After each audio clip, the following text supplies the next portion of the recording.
Grabing hirap yung dinanas niya oh. Talagang lumaban siya sa maraming kalmot sa buong katawan. Kalamansi! Bili na kayo ng kalamansi! Buntis ang asawa mo, Edmond. Dapat kayo mag-ingat lalo kay Luisa. Tulong! Tulungan niyo ako! Nandito ang aswang!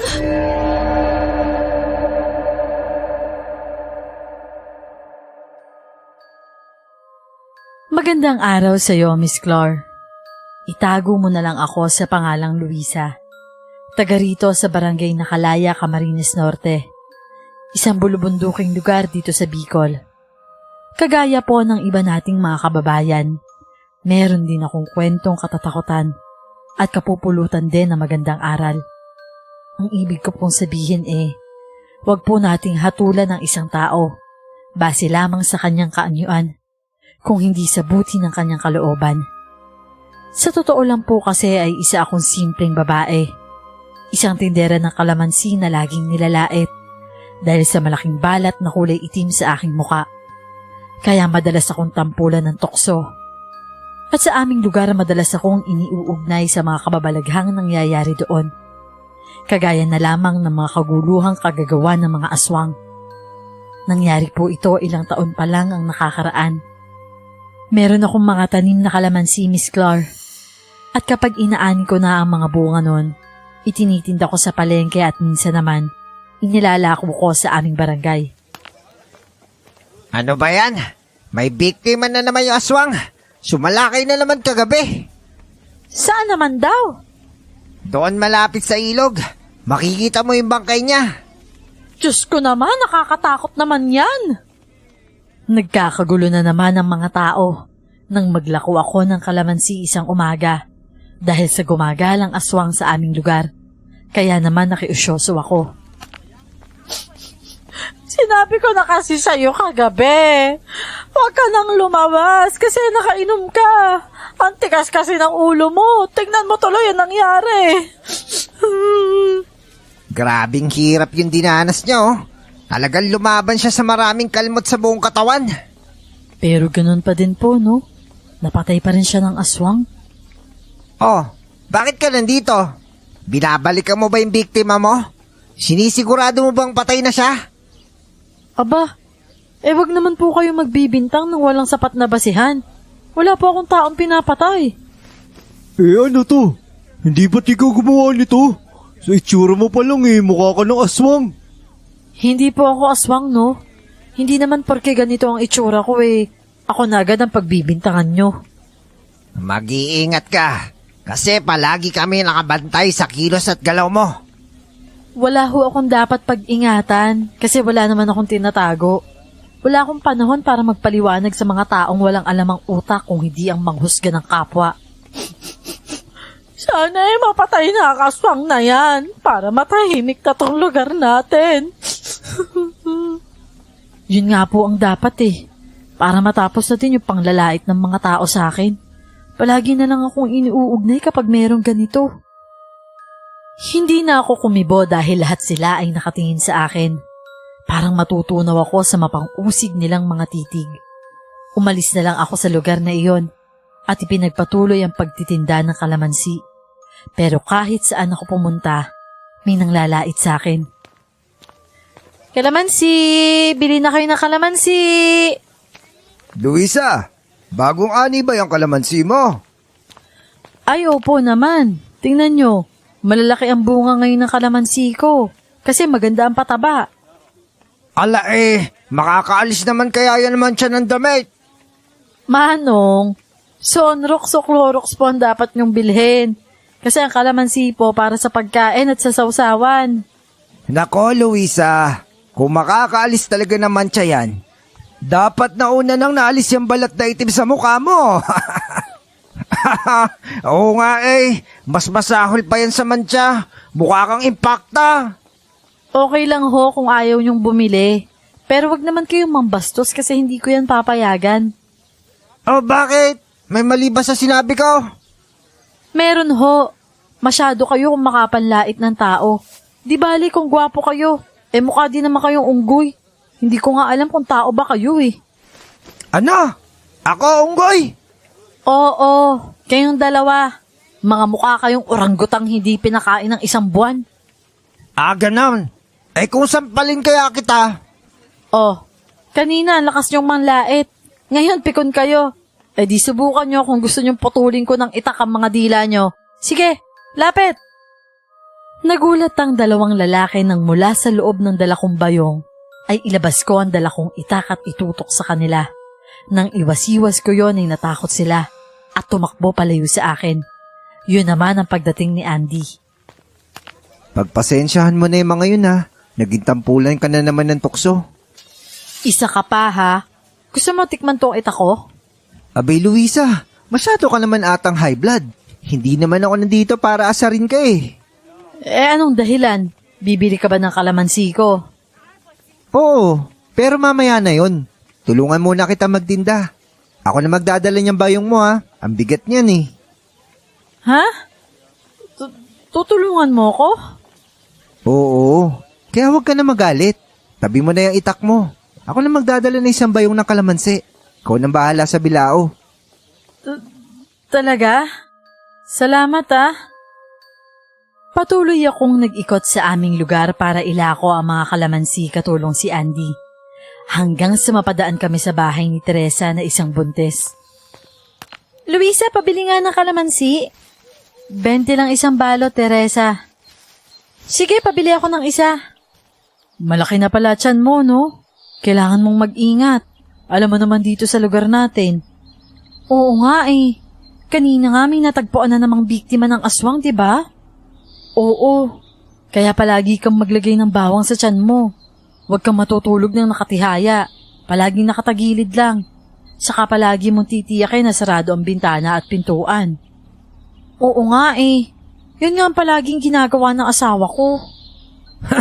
Saka meron ako itak na pilak. Malas lang na aswang kapag nagpahuli sa akin yon. Deadball yon sigurado.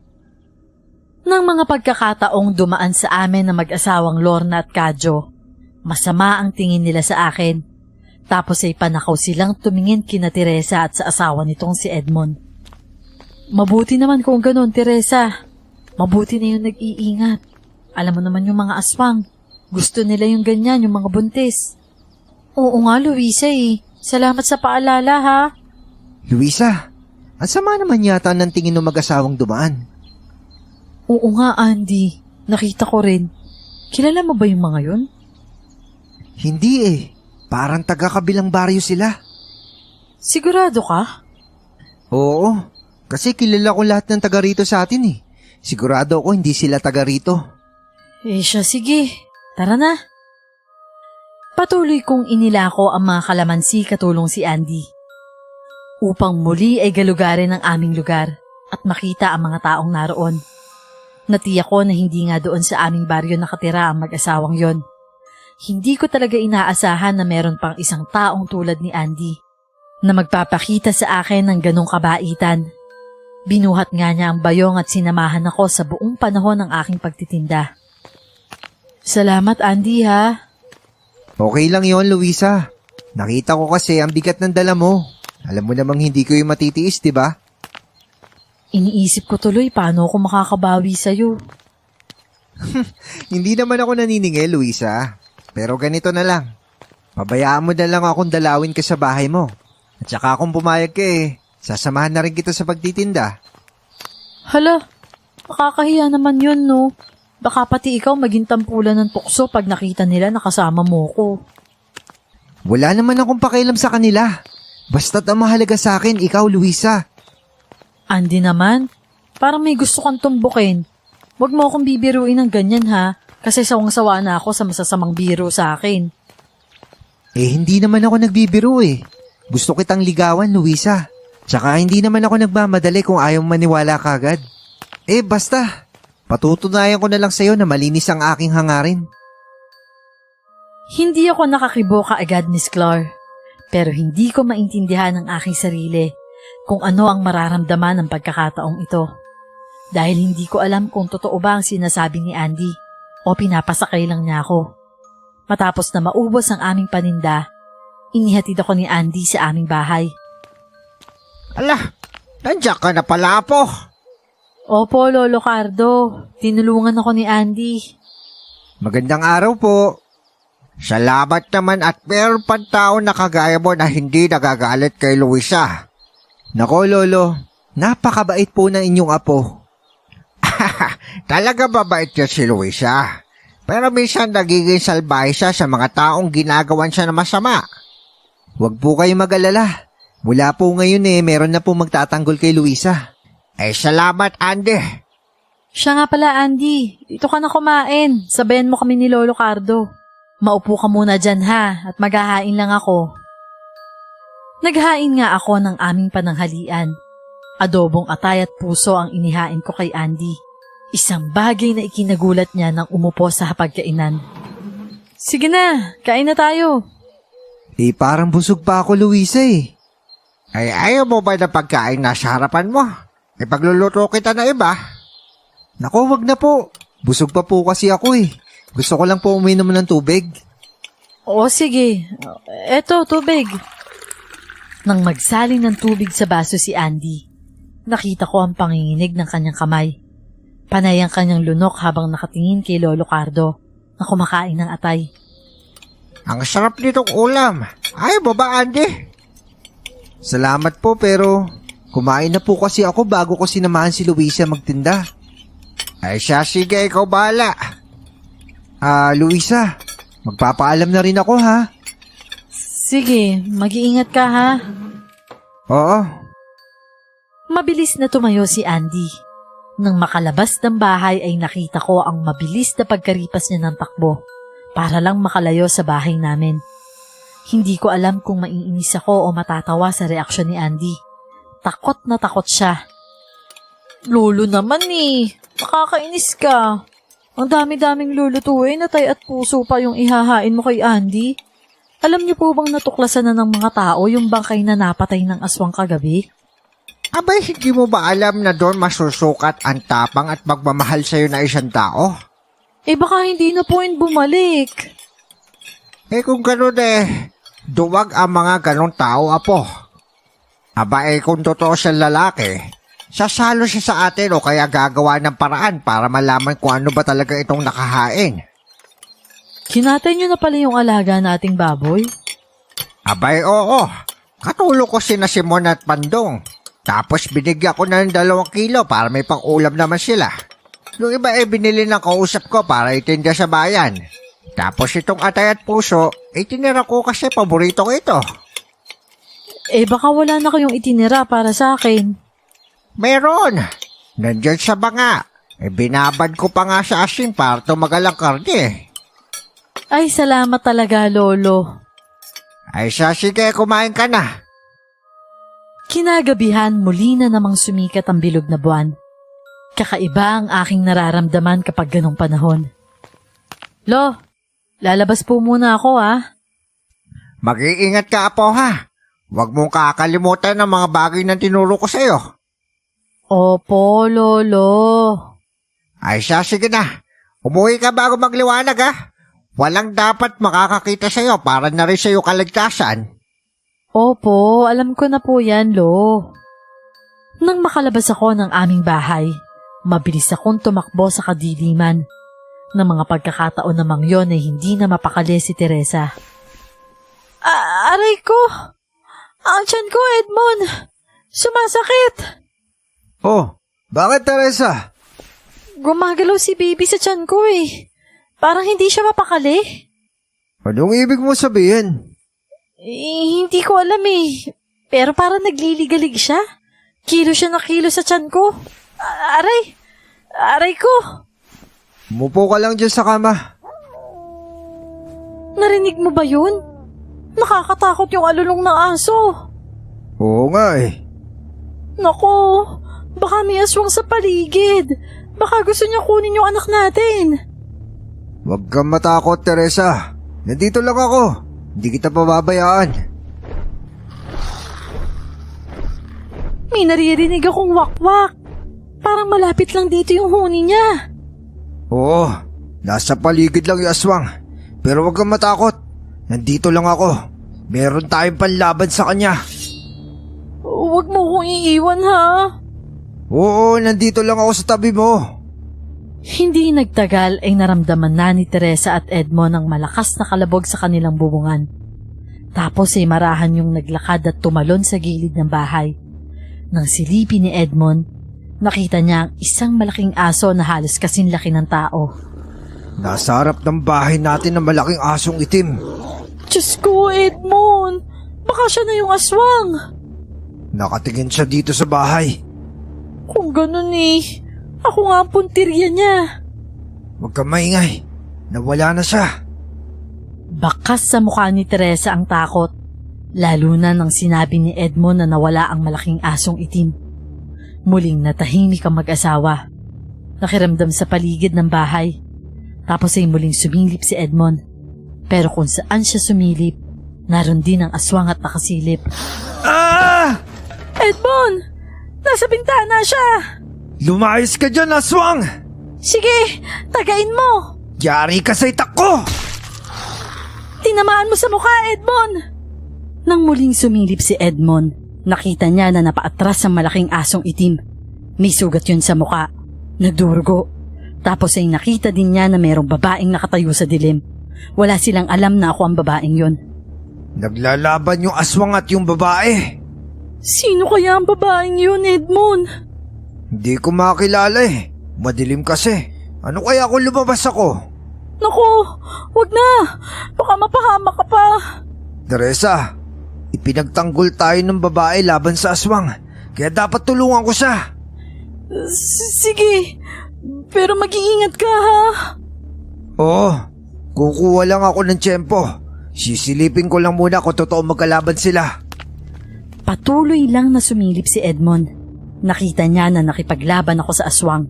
Gamit ko ang buntot pagi at itak na pilak. Salot ka! Dapat mamatay ka!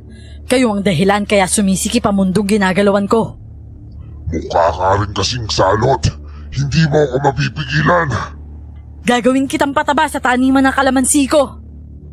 Nang sumunod nga sa akin ang aswang ay hinataw ko siya ng pagi. Ilang beses siyang tinamaan. Lumalatay sa katawan niya ang bawat tama ng buntot pagi. Kaya naman madaling nanghina ang aswang. Tapos ka na ngayong aswang ka. Tagos sa dibdib ng aswang ang itak na hawak ko. Walang buhay na bumagsak ang aswang. Yun naman ang pagkakataong lumabas si Edmond. Nakita niya na mula sa pagiging asong itim, nagbalik sa pagiging tao ang aswang. Isang lalaki. Luisa, Diyos ko po, ang dami mong dugo. Ayos ka lang ba? Wala ka bang ibang sugat? Oo, Edmond. Ayos lang ako. Ibang klase ka. Napatay mo yung aswang. Oo, wala na siya. Pero hindi pa ito ang huli dahil ang mga aswang ay meron ding pamilya. Palagi ka nilang pinagbibintangan na salot. Yun pala ikaw yung bayani na pumapatay sa salot. Ilihim mo ang mga bagay na to, Edmond. Para sa kaligtasan ko at para na rin sa kaligtasan mo. Kasi kapag nalaman ng mga aswang na meron kang alam, ikaw ang magiging target nila. Pipilitin nilang alamin kung nasan ako. Di bale kung bubuhayin ka pa nila kapag nakuha na ang impormasyon sa'yo. Kaya mas mabuting manahimik ka na lang. Oo, Luisa. Ililihim ko ito. Aalis na ako, Edmond ha. At ang aswang na to, gagawin kong pataba sa kalamansian ko. Ay sige. Mag-iingat ka ha. Nagulat pa si Edmond nang makitang binuhat ko ang bangkay ng lalaki. Hindi niya akalain na ganun ako kalakas. Wala kasi silang alam na bata pa lang ako. Sinanay na ako ni Lolo Cardo sa pakikipaglaban. Isang albularyo ang lolo ko, na mula pa noon ay humahadlang na sa mga gawain ng mga masasamang nilalang. Dahil ang mga ito ang dahilan, kaya maagang pumanaw ang aking mga magulang. Yung puno ng kalamansi na yon, wala pang pataba. Hinukay ko na ang paligid doon. Doon mo ilagay ang aswang na yan para ang abo niya ay maging pataba. Opo, sige po, Lo. May nakakita bang iba sa'yo? Meron nga po, Lolo eh. Ha? Bakit hindi ka kasi nag-iingat? Sa mismong malapit po kasi sa bahay ni Edmond. Doon ko naabutan yung aswang na to, Lolo. Bibiktimahin sana si Teresa. Nang matalo ko na yung aswang, lumabas si Edmond. Nakita tuloy ako. Ganon ba? Pero po kayong mag-alala, Lo. Kinausap ko naman na si Edmond eh. na ilihim niya yung natuklasan niya para sa kaligtasan niya at kaligtasan ko rin. Mabuti naman kung ganun. Hindi natin kilala ang mga aswang kaya dapat manatiling lihim ang iyong pagkatao. Oo nga po, Lolo. Hindi nagtagal nang mailagay ko na sa hukay na malapit sa puno ng kalamansi ang bangkay ng lalaki. May tubig na ibinuho si Lolo. Sa isang iglap ay umusok ang katawan ng lalaki at naging abo iyon. Tapos ay tinabunan na siya ni Lolo Cardo. Luisa, magpahinga ka na. Papasikat na din ang araw. Opo, sige, Lo. Magpahinga na rin kayo, ah. Pumasok na nga ako sa loob ng aming bahay. Natulog ako. Tanghali na nang ako'y magising. Muli kagaya ng dati, naglako ako ng kalamansi. Sa muling pagkakataon nakita ko si Andy. Pero parang takot na siya sa akin. Andy! Huy! Andy! Luisa, ikaw pala. Ako nga to. Ano bang tingin mo sa akin? Wala. Pasensya ka na. Hindi kita masasamahan ngayong magtinda ha. May gagawin kasi ako eh. Ayos lang. Sanay naman ako magtinda mag-isa eh. Ha? Oo nga. Ano bang nangyayari sa'yo, Andy? Natatakot ka ba sa akin? Nako, hindi naman. Kasi may gagawin pa kasi ako eh. Bakit parang iniiwasan mo ko? Hindi naman sa ganun. Kaya lang eh. Kaya lang ano? Kaya lang natatakot ka. Kasi nakita mo yung ulam namin nung nakaraang araw. Kasi naman. Bago pa man makapagsalita si Andy, napadaan sina Simon at nakita ako. Ay Luisa, pakisabi nga kay Lolo Cardo, salamat ulit sa karne ng baboy ha. Abay kahapon ko pa inuulam hanggang ngayon meron pa. Ay opo, sige po, sasabihin ko. Yun nga sanang puso at ay hinihingi ko eh. Paborito pala yun ng lolo mo. Oo nga po eh. Yun nga po yung inadobo niya kahapon. Bisita ko kasi tong si Andy. Kaso hindi naman pala to kumakain ng adobong atay ng baboy. Nako Andy, ang sarap pa namin magluto ni Lolo Cardo ng adobong atay ng baboy. Yung ulam nyo kahapon? Yung atay at puso ng baboy? Oo nga. Nagkatay pala kayo ng baboy ni Mang Simon. Ay oo kahapon. Pinakatay ni Lolo Cardo kesa naman aswang ang makinabang. Alam mo naman may gumagalang aswang dito, di ba? Kahit hayop, hindi pinapatawad. Atay pala yun ng baboy. Bakit? Ano bang iniisip mo? Wala po. Ay siya, sige Luisa. Mauna na ako Pakisabi na lang ulit sa lolo mo, salamat. Sige po. Oh, paano Andy? Mauna na ako sa'yo Maglalako pa ako ng kalamansi. Samahan na kita, Luisa. Nako, wag na Andy. Kaya kong mag-isa. Tsaka may gagawin ka pa, di ba? Wala na. Tapos na yung gagawin ko kaya pwede na ako sumama sa'yo. Nako, wag na Andy. Pasensya ka na ha, pero pauwi na din naman kasi ako pagkatapos itong isang ruta. Hatid na kita. Wag na. Kaya ko namang umuwi mag-isa eh. Luisa, pasensya ka na sa akin Hindi, ayos lang yun. Sige na, mauna na ako Iniwanan ko na si Andy, Miss Clar. Napakamot na lang siya sa ulo. Nakakadismaya kasi ang mga lalaking kagaya niya. Mahina ang loob at mahilig mag-isip ng masama sa kapwa. Alam ko naman kasi ang nauna niyang inisip sa amin ni Lolo. Mga aswang kami. At ang ulam ay atay at puso ng tao. Nang malapit na ako sa aming bahay, nasalubong ko naman si Edmond. Humahango siya. Luisa, nabalitaan mo ba? Ang alin, Edmond? Yung kambing ni Aling Marta. Patay na daw na matagpuan sa kulungan. Ibig sabihin, meron pa ding aswang. Yun nga ang sinasabi ko sa'yo, Edmond. Marami sila. Meron din kasing pamilya yung mga yan. At hindi natin sila nakikilala hanggang hindi sila nahuhuli. Kaya dapat talaga maging maingat. Oo, naunawaan ko na. Sinasabi ko sa'yo, Edmond, mahirap kalaban ng mga aswang. Bukod sa mahirap silang makilala, hindi rin natin alam kung kailan at sino sasalakayin nila. Pero iisa lang ang natitiyak ko. Mas gusto talaga nila yung mga buntis. Tsaka sigurado ako na sa hindi pag-uwi sa kanila ng aswang na yon, alam na ng pamilya nun na wala na siya. Kaya sigurado galit na galit ang mga yun. Kailangan ko talaga ng tulong mo, Luisa. Baka nga si Teresa ang puntirihan nila kasi malapit na kabuhanan ni Teresa. Huwag ka mag-alala, Edmond. Palagi akong iikot sa lugar mo kapag magronda ako. Maraming salamat, Luisa. Umalis na si Edmond. Hindi namin alam na sa di kalayuan, naroon na naman sina Lorna at Kadyo, na para bang binabantayan ng bawat kilos ni Edmond. Pagkatapos noon ay umalis na din doon ang mag-asawa. Nang gabing yon nang muling sumikat ang buwan, muling narinig ng lahat ang malalakas na alulong ng mga aso. Kasunod ang pagaspas ng pakpak ng mga wakwak na pinaniniwala ang ibon na alaga ng aswang. Naku po, Edmond. Madilim na naman. Hindi na naman ako mapakali nito.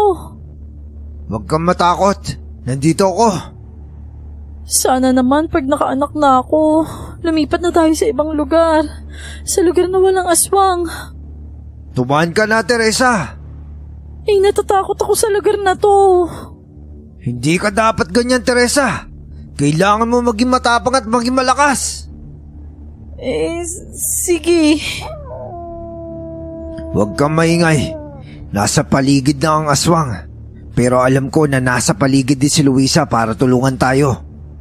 Napakatapang talaga nung si Luisa.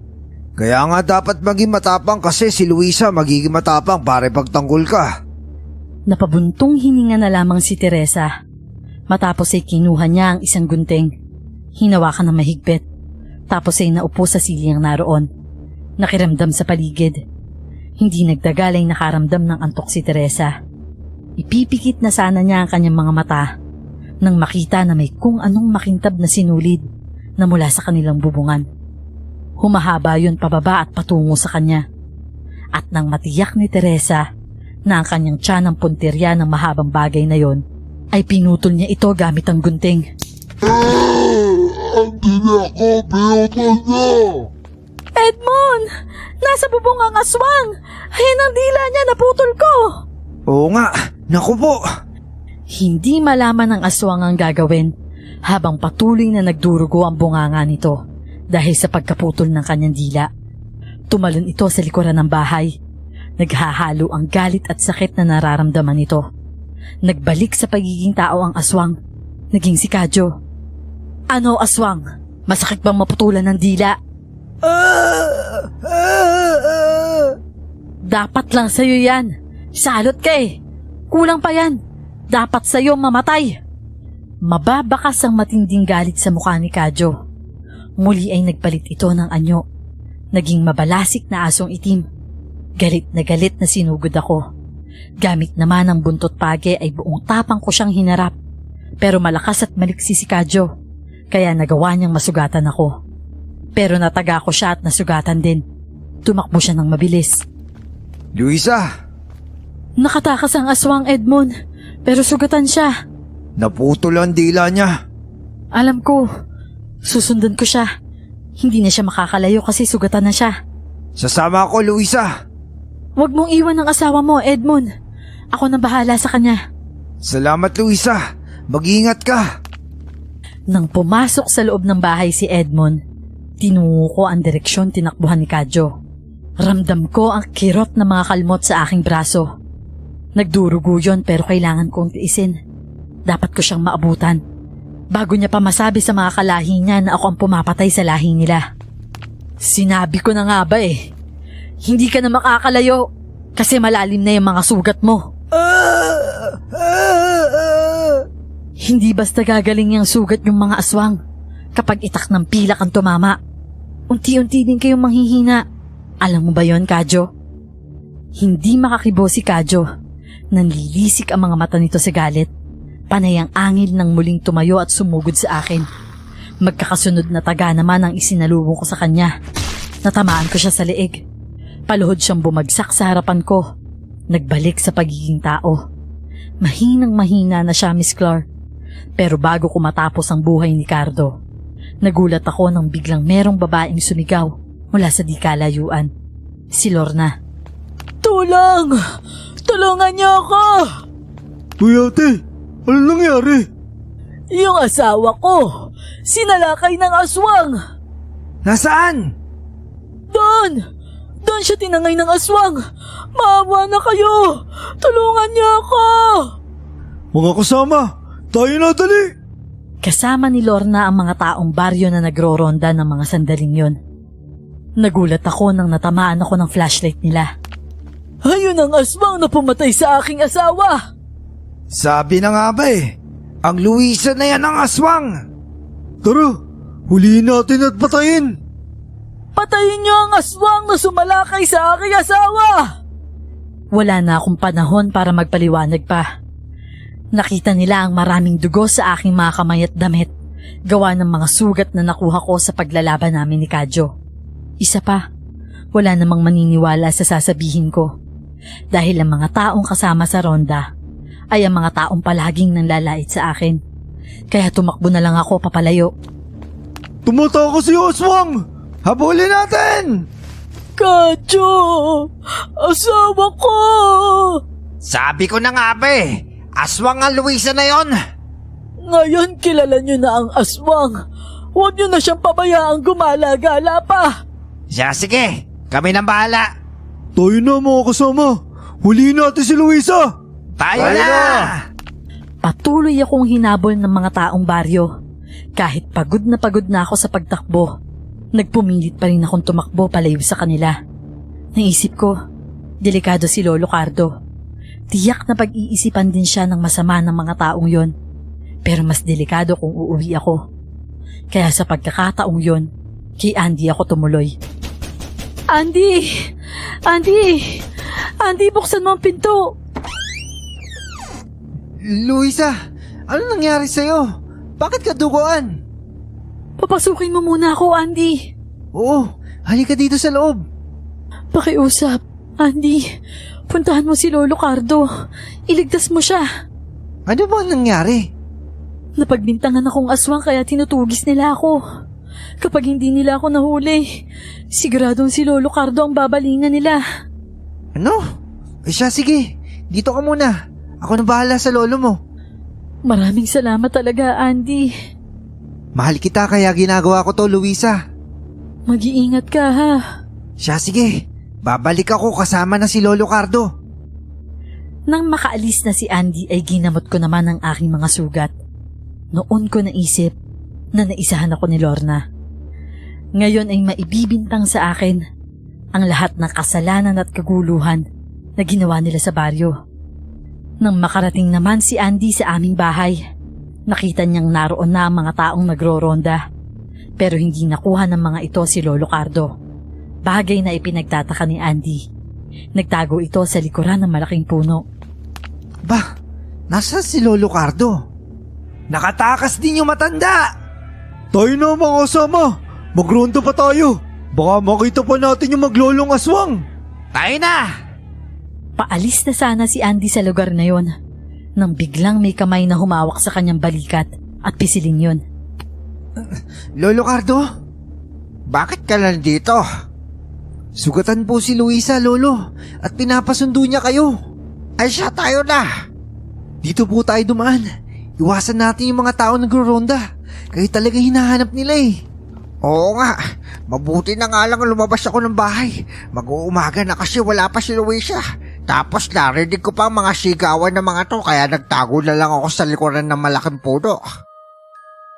Sa kabilang direksyon nagdaan sina Andy para di makasalubong ang mga nagro-ronda. Kabisado din ni Andy ang aming baryo. Alam niya ang mabilis na daan para makabalik sa bahay niya. Kaya naman ilang sandali pa, nagkita na kami ni Lolo. Lolo! Naku po, sugatan ka po. Ano ba nangyari sa'yo? Tama po ang hinala ko na yung mag-asawang dayuhan galing sa ibang baryo ang aswang. At si Teresa po ang target nila kaya nagbantay ako doon. Nang makalaban ko na yung lalaking aswang nung tatapusin ko na, nagpalit na ng anyo kasunod ang pagsigaw ng asawa niya at humingi ng saklolo. Napaniwala nila yung mga nagro-ronda na ako yung salot. Bakit hindi ka nagpaliwanag sa kanila?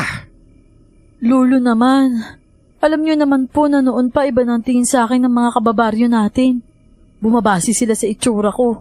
Sa palagay niyo ba maniniwala sila? Tapos nakita pa nila na maraming dugo sa damit ko. Paano na ngayon yan? Kapag may magandang pagkakataon, aalis tayo dito, Lolo Cardo. Hindi nyo na kailangan umalis, Luisa. Nandito ako para tulungan kayo. Ipaliwanag na lang natin sa kanila na ama ngayon ang aswang at hindi ikaw. Di ba sinabi ko na nga sa inyo? Kahit naman alam natin ang totoo, maniniwala ba sila? Sige, dito muna kayo magtago sa akin. Mag-isip tayo ng paraan kung paano matatapos ang problemang ito. Maraming salamat talaga sa iyo, Andy. Kinabukasan, tampulan ako ng kwento ng mga taong nagronda ng nakaraang gabi. Lalo na ng mga taong palaging nanglalait sa akin. Sinabi ko na nga sa inyo noon pa, ang pangit na Luisa na yon ang salos sa ating baryo.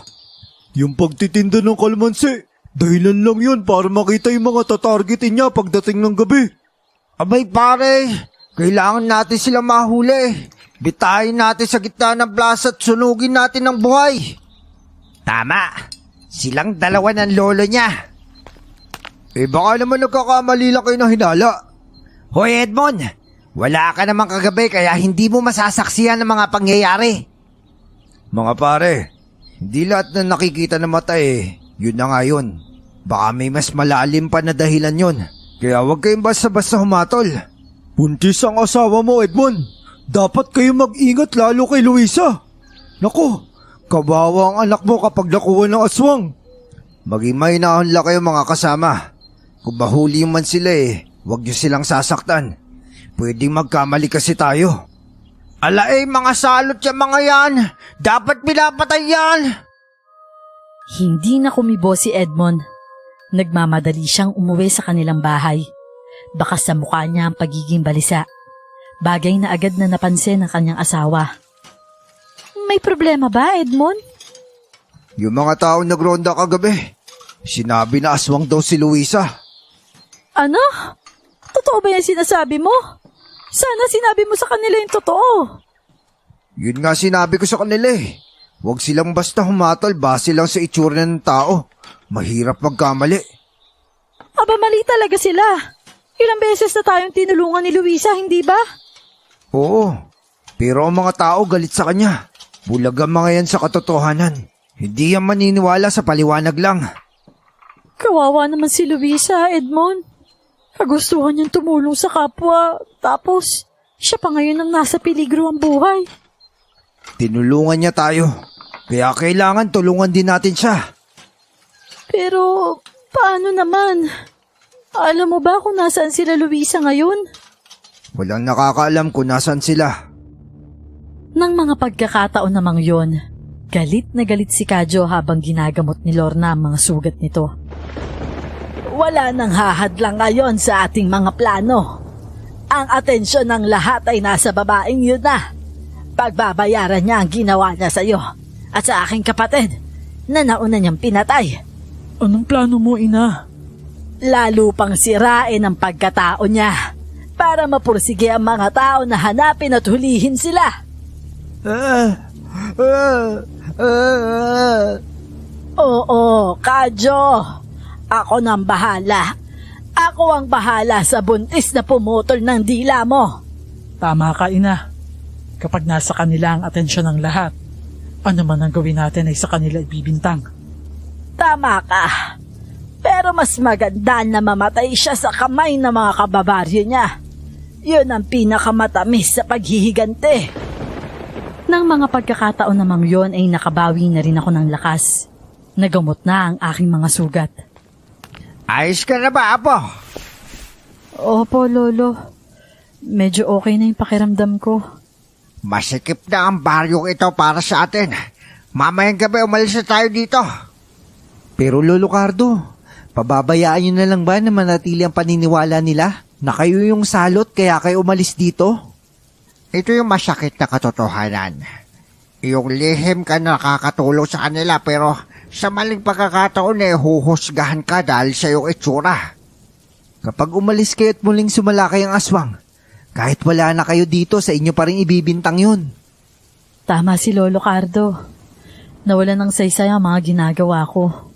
Yung mga kalugar natin. Kahit naman noon pa, iniisip nila na ako yung salot. Kaya kapag umalis kami dito, Wala nang pipigil sa mga salot. Kagaya nga ng aking sinabi, kapag umalis kayo dito, ano man mangyari sa inyo ibibintang, kahit hindi nyo namang ginawa yun. Wala na akong pakialam doon, Andy. Mas mahalaga sa akin yung kaligtasan namin ng lolo Cardo ko. Sasama na ako sa inyo. Andy, wag na. Madadamay ka lang. Ayos lang, Luisa. Ang mahalaga sa akin ay madamayan ka. Pero, Andy naman eh. Mahal kita, Luisa, at handa akong harapin ang lahat para sa'yo. Noon ko napatunayan na mahal nga ako ni Andy. Alam kong bumabawi siya sa pagkakataong ito. Nung una ay natakot siya. Pero ngayon, ipinakita niya at ipinadama kung gaano ako kahalaga sa kanya. Kaya naman tinanggap ko na ang pag-ibig ni Andy. Andy, mahal na din kita. Totoo ba yun narinig ko? Oo nga. Wala nang bawian ah. Oo nga, mahal na din kita. Yes! Salamat, Luisa!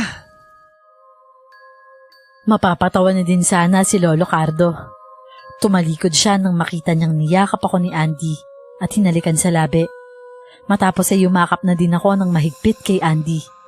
Yun ang unang pagkakataon na naramdaman ko na meron pang ibang lalaking nagmamahal sa akin, liban kay Lolo Cardo. Ngayon ay mas nakakaramdam ako ng kasiyahan at pag-asa na matapos sana ang problemang ito para makapamuhay kami ng maayos ni Andy. Sa isang banda naman ay handa na ulit sumalakay ang pamilya ng aswang.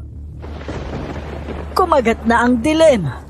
Pwede na tayong gumala at maghanap ng pagkain. Oo nga, ina. Ano ka, Jo? Gusto mo sumama? Kaya mo na bang sarili mo? Tumango si Kadyo. Bakas pa din sa mukha nito ang matinding galit kay Teresa dahil sa ginawa niyang pagputol sa kanyang dila. Kaya nang sumikat ang bilog na buwan, nagbilad doon ang tatlo. Noon din ay naging mga aswang ang mga ito at gumala sa kadiliman ng gabi. Muli namang nagsagawa ng pagroronda ang mga taong baryo. Iisa ang nasa isipan ng mga ito, ang makita kami ng Lolo Cardo ko. Kailangan malaman natin kung saan nagtatago sila Luisa. Dapat silang mahuli na matapos na ang lagim na kinakalat nila. Oo nga mga kasama. Kailangan natin mag-ingat kasi mababango sila. Marami na silang napatay. Tayo na mga kasama. Magdalawang grupo tayo. Siya sige, sumama sa akin yung iba. Noon din ay naghati sa dalawang grupo ang mga taong nagroronda. Magkaibang direksyon ang tinungo ng mga ito. Ang isang grupo ay napagawi sa lugar ni na Edmond. Nang pagkakataon namang yon ay umaaligid na din sa lugar sina Lorna at Kadyo. Umalis na muna tayo dito. Nasa paligid ang mga taong nagroronda. Hanapin na muna natin ang babaeng yun. Mabilis na umalis sa lugar na yon sina Lorna at Kadyo. Noon naman lumabas ng bahay si Edmond at nakita ang mga taong nagroronda. Kapag may problema, humingi ka lang ng tulong, Edmond. Lalo na kung makikita mo si Luisa, ha? Sige, pare. Ay siya mga kasama. Doon tayo. Nang makaalis na sa lugar na yon ang mga taong nagroronda, bumalik sa loob ng bahay si Edmond.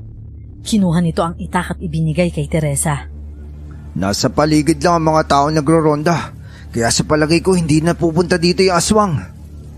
Anong gagawin natin, Edmond? Ewan ko. Mag-isip tayo ng paraan para matulungan sila Luisa.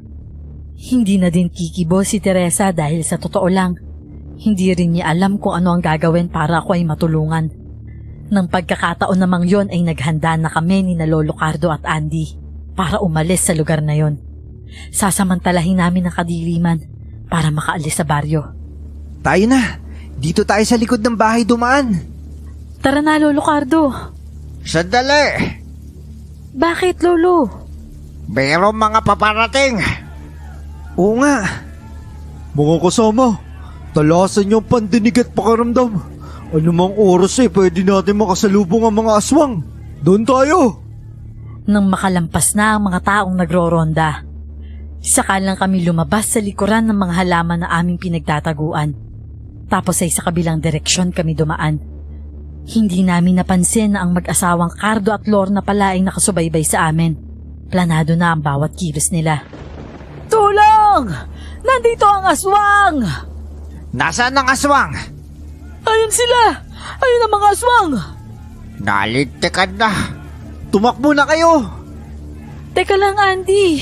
Anong gagawin mo? Ipagtatanggol kita, Luisa! Sinalubong nga ni Andy ang mga taong paparating. Nakipaglaban siya ng mano-mano. Pero dahil marami yon, nabugbog lang si Andy. Sigurado ka?